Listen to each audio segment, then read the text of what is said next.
बिस्मिल्लाहिर्रहमानिर्रहीम। अस्सलाम वालेकुम नाज़रीन, मैं हूँ मुक़द्दस। आज मैं लाई हूँ आपके लिए एक और नई रेसिपी। आज मैं अपने किचन में बनाने जा रही हूँ बर्ड सालन की रेसिपी, जो बहुत मज़ेदार बनके तैयार होती है। तो चलें आज की रेसिपी को मैं अपने स्टाइल में बनाना स्टार्ट करती हूँ। यहाँ मैंने 4 दरमियाने साइज़ की प्याज लिए, इस तरीके से मैंने इसको काट लिया है। यहाँ मैंने 5 अदर टमाटर लिए, मैंने इस तरीके से इसने टुकड़ों में काट लिए। यहाँ 4 चम्मच मैंने लाल मिर्च पाउडर लिया है। यहाँ 3 चम्मच मैंने धनिया पाउडर लिया है। 2 चम्मच हल्दी पाउडर लिया है। आधा चम्मच मैंने यहाँ कश्मीरी लाल मिर्च पाउडर लिया है। 1 चम्मच मैंने यहाँ नमक लिया है। देखिए मैंने यहाँ पे 2 किलो बटे ले लिए हैं। इसको मैंने अच्छी तरीके से 1 घंटे के लिए सिरके के पानी में भिगो दिया था। इसको मैंने अच्छी तरीके से धो लिया है। देखिए मैंने यहाँ बटों को पतीली में शामिल कर दिया है। अब इसमें हम प्याज शामिल करेंगे। यहाँ मैं टमाटर भी शामिल कर रही हूँ। यहाँ मैं सारे मसाले शामिल कर दूंगी।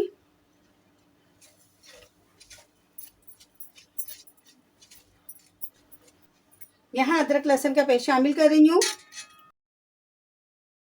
यहाँ मैंने 4 गिलास पानी लिया है, ये भी इसमें शामिल कर देंगे।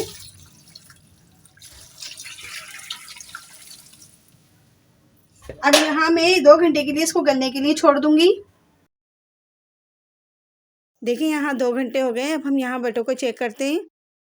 देखिए बटे यहाँ पे काफ़ी हद तक गल चुकी हैं। अब हम इसको 5 मिनट के लिए और भून लेंगे, फिर इसके अंदर ऑयल शामिल करेंगे।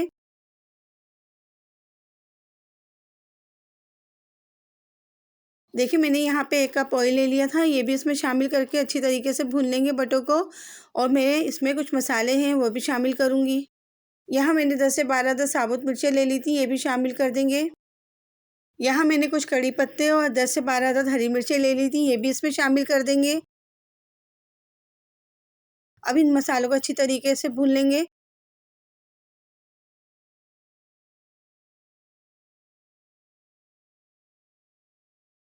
यहाँ तमाम मसालों को बटों के साथ भूनते हुए 2-3 मिनट हो गए।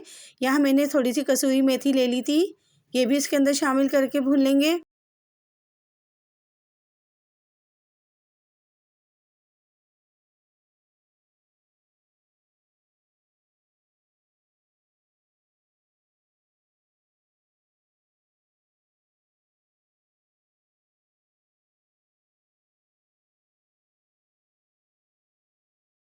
यहाँ हमारा बटों का सालन बिल्कुल रेडी हो चुका है। अब मैं इसमें हरा धनिया शामिल करूँगी, फिर आपको डिश आउट करके दिखाऊँगी। देखिए मैंने यहाँ मज़ेदार किस्म की चटपटी बटों का सालन डिश आउट कर लिया है। उम्मीद करती हूँ आपको आज की मेरी मज़ेदार किस्म की रेसिपी ज़रूर पसंद आएगी। मेरी मसालों से बनाई हुई ये रेसिपी अपने घर में ज़रूर ट्राई करिएगा। रेसिपी पसंद आए तो मेरे चैनल को ज़रूर सब्सक्राइब करिएगा और मेरे चैनल को लाइक करिएगा, शेयर करिएगा। फिर मिलती हूँ बहुत जल्द मज़े की रेसिपीज़ के साथ। अपना बहुत ख्याल रखिएगा, मुझे अपनी दुआओं में याद रखिएगा। अल्लाह हाफिज़।